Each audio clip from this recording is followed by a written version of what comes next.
আসসালামু আলাইকুম। প্রিয় দর্শক, নির্বাচন কবে হবে, কবে হতে পারে, এটা নিয়ে সরকারের মধ্যে কি কোনো ধরনের আপনার দ্বিধাদ্বন্দ্ব আছে? এই প্রশ্নটা ইদানিং খুব তীব্র হয়ে দেখা দিয়েছে। আমার কেন যেন মনে হয় সরকারের মধ্যে দুটো ভাগ আছে। ডক্টর ইউনূস সহ আরও কেউ উপদেষ্টাদের কেউ তারা চাচ্ছেন যতটা দ্রুত সম্ভব নির্বাচনটা দিয়ে দিতে। এটা আমার ধারণা, বিভিন্ন তাদের কর্মকাণ্ড দেখে আমার তাই মনে হয়, সেটা আপনাদেরকে আমি ব্যাখ্যা করব। আরেকটা অংশ দেখছি, তারা চাচ্ছে যে নির্বাচনটাকে কত দীর্ঘায়িত করা যায়, মানে ডক্টর ইউনূস সহ এই অন্তর্বর্তীকালীন সরকারের মেয়াদকে যতটা সম্ভব দীর্ঘায়িত করা যায়, এই ধরনের একটা পরিকল্পনা তাদের আছে। কেন তারা দীর্ঘ সময় থাকতে চান, কেন আবার ওনারাই বা দ্রুত নির্বাচন দিয়ে দিতে চান কেন? এটা নিয়ে আমি কিছু ঘটনা এবং আমার কিছু বিশ্লেষণ আজকে আপনাদের সঙ্গে শেয়ার করতে চাই। প্রথমত দেখুন, শনিবার দিন রাত 8টার সময় একটা প্রেস রিলিজ আসলো প্রধান উপদেষ্টার অফিস থেকে। সেখানে কি বলা হলো? সেখানে বলা হলো যে শনিবার দিন মানে কালকে, যে বিকেলে প্রধান উপদেষ্টার সরকারি বাসভবন যমুনায় জাতীয় ঐকমত্য কমিশনের সহসভাপতি আলী রিয়াজ এবং সদস্য বদিউল আলম মজুমদার তারা প্রধান উপদেষ্টার সঙ্গে একটা বৈঠক করেন। সেই বৈঠকে তারা এই সংস্কার কার্যক্রম কেমন চলছে, কাদের সঙ্গে কোন কোন রাজনৈতিক দলের সঙ্গে তারা এর মধ্যে কথা বলেছেন, আরও কার সঙ্গে কথা বলবেন, এগুলো তারা আলোচনা করেন। সেই বৈঠকে প্রধান উপদেষ্টার বিশেষ সহকারী ঐকমত্য গঠন বিষয়ক মিস্টার মনির হায়দার, তিনিও সেই সময় সেখানে উপস্থিত ছিলেন। তারপর তারা সেখানে আলোচনা করেছেন। কি আলোচনা করেছেন না করেছেন সেটা তো মানে ওনারা যা জানিয়েছেন তাই তো হবে। সেখান থেকে প্রধান উপদেষ্টা প্রেস উইং থেকে একটা বিজ্ঞপ্তি, মানে সংবাদ মাধ্যমগুলোতে একটা বিজ্ঞপ্তি পাঠানো হয়। সেখানে বলা হয় যে প্রধান উপদেষ্টা নাকি বলেছেন যে ডিসেম্বরের মধ্যে নির্বাচন আয়োজনে সংস্কার কার্যক্রম দ্রুত এগিয়ে নেওয়ার জন্য উনি তাগিদ দিয়েছেন। এটা 8টার মধ্যে এই বিজ্ঞপ্তিটা এসেছে। তো এই বিজ্ঞপ্তিটা আসতেই পারে যে উনি বলেছেন যে ডিসেম্বরের মধ্যে নির্বাচন হতে পারে, হবে এরকম একটা প্রস্তুতি নিয়ে আপনারা সংস্কার কার্যক্রমটা একটু দ্রুত অগ্রসর করুন। ঠিক রাত্র 9:15 মানে 1 ঘন্টা 15 মিনিট পর সেই বিজ্ঞপ্তিকে আবার সংশোধন করে সেই প্রেস উইং আরেকটা বিজ্ঞপ্তি দিয়েছেন। সেখানে অন্য সব ঠিক আছে, খালি ওটা বলেছেন যে ডিসেম্বর মাসের কথা উল্লেখ করা হয়েছে, ওটা ডিসেম্বর হবে না। প্রকৃতপক্ষে প্রধান উপদেষ্টা জাতীয় ঐকমত্য কমিশনের চেয়ারম্যান আগামী ডিসেম্বর থেকে 2026 সালের জুন মাসের মধ্যে জাতীয় নির্বাচনের লক্ষ্য নিয়ে সংস্কার কার্যক্রম এগিয়ে নেওয়ার তাগিদ দিয়েছেন। এটা হলো সংশোধিত বক্তব্য। এখন প্রশ্ন হচ্ছে, 1 ঘন্টার মধ্যে এটা সংশোধিত বক্তব্য এলো কেন? একটা বিজ্ঞপ্তি প্রেস উইং থেকে দেওয়া হয়েছে। প্রেস উইং বিজ্ঞপ্তিটা কীভাবে দেয়? হয় তারা সেখানে ছিলেন, উপস্থিত ছিলেন, অথবা যারা ওখানে ছিলেন তারা এসে তাদেরকে ব্রিফ করেছেন। এই তো ঘটনাটা। এখন দেখুন, এই যে সংশোধনটা, এই যে ভুল কিন্তু কোন পয়েন্টে ভুল কিন্তু বিভিন্ন জায়গায় হতে পারে। বানানে ভুল হতে পারে, বাক্য গঠনে ভুল হতে পারে, এই সমস্ত কিন্তু ভুল হতে পারে। কিন্তু এখানে সবচেয়ে বড় ভুলটা কি হয়েছে? সবচেয়ে বড় ভুলটা হয়েছে ডেটটা নিয়ে। ওটা কি ডিসেম্বরে নাকি ডিসেম্বর থেকে জুনে? এই হলো মূল ভুলটা, এবং এটাই হলো এই মুহূর্তের সবচেয়ে বার্নিং পয়েন্ট।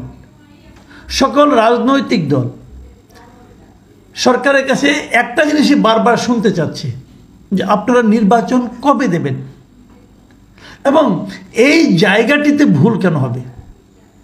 নাকি আগে যা বলা হয়েছিল সেটাই ঠিক ছিল, প্রধান উপদেষ্টা সেটাই চাইছিলেন, কিন্তু পরে ওই যে বললাম আরেকটা গ্রুপ আছে যারা নির্বাচনটাকে দীর্ঘায়িত করতে চায়, তারা আরও 6 মাস বাড়িয়ে দিল। এটাও কিন্তু হতে পারে। আমি আরেকটা প্রসঙ্গ এখানে বলি। দেখুন, আপনি যদি শব্দগত অর্থ ধরেন তাহলে কিন্তু প্রথম বিজ্ঞপ্তিটাই ঠিক ছিল। কেন ঠিক ছিল আমি বলি আপনাদেরকে। যেমন ধরা যাক, উনি কি বলেছেন? উনি বলেছেন উনি সংস্কার কার্যক্রমকে দ্রুত বেগে এগিয়ে নিতে বলেছেন। তারপর কি বলেছেন? যে আপনারা মাথায় রাখুন নির্বাচনটা ডিসেম্বরে হতে পারে। নির্বাচনটা ডিসেম্বরে হবে, এটা মাথায় রেখে আপনারা সংস্কার কার্যক্রমটা এগিয়ে নিন। মানে এর অর্থটা হলো আপনি ডিসেম্বরের মধ্যে সংস্কার কার্যক্রম শেষ করে ফেলান, তাহলে যেন আমরা ডিসেম্বরে যদি চাই যেন আমরা নির্বাচন করতে পারি। এখন যদি বলা হয় নির্বাচনটা ডিসেম্বর থেকে আগামী বছরের জুন পর্যন্ত হবে, এই জিনিসটাকে মাথায় রেখে অগ্রসর হন, তাহলে এই সংস্কার কার্যক্রমটা কোন সময়টাকে মাথায় রাখবে? ডিসেম্বরকে, নাকি জানুয়ারি, নাকি ফেব্রুয়ারি, নাকি মে, নাকি জুন? কোন সময়টাকে তারা মাথায় রাখবে? 6 মাসটা একটা লম্বা রেঞ্জ। আপনি 6 মাসেরকে মাথায় রাখলে কীভাবে হয়? আপনি কিন্তু একটা টার্গেট ধরতে হবে, যে টার্গেটের কথা পলিটিক্যাল পার্টিগুলি বলছে যে আমাদের একটা নির্বাচনের রোড ম্যাপ দেন, তার মানে কি টার্গেটটা বলে দেন, আপনার কোন দিন কি করবেন, তারপরে কি করবেন, এটা এই জিনিসটা দিতেই যত ঝামেলা। এই জিনিসটা আপনারা বলতে লজ্জা পাচ্ছেন না, কি হচ্ছে এটাই বুঝতে পারছেন। আপনারা বলেন আমরা 5 বছর পর নির্বাচন করব, এটা বলার পর যদি আপনি ক্ষমতায় থাকতে পারেন, টিকে থাকতে পারেন, সেটা আপনাদের বাহাদুরি। ভাই, আপনারা কিন্তু নির্বাচনের মাধ্যমে ম্যান্ডেট নিয়ে আসেন নাই। আপনাদের যাদের নিয়ে আপনারা কমিটি করেছেন প্রত্যেকটা লোক, এর মধ্যে ডক্টর ইউনূস ছাড়া আর কেউ সর্বজন গ্রহণযোগ্য কিনা এটা নিয়ে আমার সন্দেহ আছে, সবারই সন্দেহ আছে। এদেরকে তো অনেকেই গ্রহণ করতে চায় না, তো তারপরও তাদের থাকার খায়েশ আছে, দীর্ঘদিন থাকার খায়েশ আছে। এই খায়েশটা তো লজিক্যাল হতে হবে। এবং ডক্টর ইউনূস যথার্থই বলেছেন যে আপনার ডিসেম্বরকে মাথায়, কারণ উনি তো বলেছেন ডিসেম্বর থেকে জুন পর্যন্ত এই সময়ের মধ্যে উনি নির্বাচন দিতে চান। যদি কম সংস্কার চায় তাহলে ডিসেম্বরে, বেশি সংস্কার চাইলে জানুয়ারিতে। তো যদি পলিটিক্যাল পার্টিগুলো কম সংস্কারের দিকে ধাবিত হয়, কম সংস্কারের কথা বলে, তাহলে তো ডিসেম্বরে হবে নির্বাচন। তাহলে জুনকে মাথায় রেখে সংস্কার কার্যক্রম কীভাবে অগ্রসর হবে? এই জিনিসটা কি ক্লিয়ার হয়? হয় না। একটা শুদ্ধ জিনিসকে এই প্রেসে আবার নিজেদের মতলব হাসিলের জন্য ভুল করে প্রচার করেছে। এটা হলো আমার বিবেচনা। আমার বিবেচনাও ভুল হতে পারে, কিন্তু আমি এই তর্কটা তুললাম। এটা নিয়ে আপনারা ভাবুন, আপনারা চিন্তা করুন যে আসলে কি হতে পারে। দেখুন, নির্বাচন জানুয়ারিতে হতে পারে, নির্বাচন ফেব্রুয়ারিতেও হতে পারে। ডক্টর ইউনূস উনি যখন বলছেন যে আমি পলিটিক্যাল পার্টিগুলোর সঙ্গে আলাপ করে নির্বাচন দিতে চাই, তার মানে কি এখানে পলিটিক্যাল পার্টিগুলো কিন্তু একটা গুরুত্বপূর্ণ ফ্যাক্টর। পলিটিক্যাল পার্টিগুলো কি চায় এটা ডক্টর ইউনূস শুনতে চান, এবং ডক্টর ইউনূস কি চান সেটাও তিনি পলিটিক্যাল পার্টিগুলিকে জানাতে চান। তো এই দুই পক্ষের জানাজানির মাধ্যমেই তো ডেটটা স্থির হবে। কিন্তু আমরা দেখছি কি জানি, আমরা অন্য একটা প্রচারণা দেখছি, সব জায়গায় দেখছি। সেটা হলো গিয়ে ডক্টর ইউনূস অসাধারণ ভালো কাজ করছেন, উনি যত ভালো কাজ করছেন এত ভালো কাজ কেউ করতে পারে না, এগুলি বলা হচ্ছে। এবং এটা বলার পরে বলা হচ্ছে উনি 5 বছর থাকুন, উনি আজীবন থাকুন, এগুলি বলা হচ্ছে। আচ্ছা, উনি যখন থাকবেন উনি কাদের নিয়ে থাকবেন? এদেরকেই তো নিয়ে থাকবেন যারা ওনার সঙ্গে এখন আছে। এই লোকগুলো কি সবাই কি একদম পারফেক্ট? আমি যখন একজন উপদেষ্টার পারফরমেন্স নিয়ে কথা বলি, তখন সঙ্গে সঙ্গে এটা জবাব হিসাবে আপনি যদি ডক্টর ইউনূসকে দেখান তাহলে কিন্তু হবে না। ইউনূস এক জিনিস আর ফরিদা আক্তার আরেক জিনিস, ইউনূস এক জিনিস আর নূরজাহান বেগম আরেক জিনিস, আদিলুর রহমান খান আরেক জিনিস। এগুলো আপনাদেরকে মাথায় রাখতে হবে। সবার সঙ্গে ইউনূসকে এক এক করে ফেলেন না। ইউনূস তো চাচ্ছে যত দ্রুত নির্বাচন দিই, আমি তো বোঝা যাচ্ছে এটা ওনার এই ঝামেলার মধ্যে যাওয়ার কোনো আগ্রহ আছে বলে মনে হয় না। সরকার চালানো যে ঝামেলা, মানুষের কাছ থেকে যে সমালোচনা, এই চাপ উনি খুব এনজয় করছেন, এটা আমি পার্সোনালি মনে করি না। ওনার এখন বয়স হয়েছে, একজন লোকের বয়স 84 বছরের উপরে হয়ে গেছে।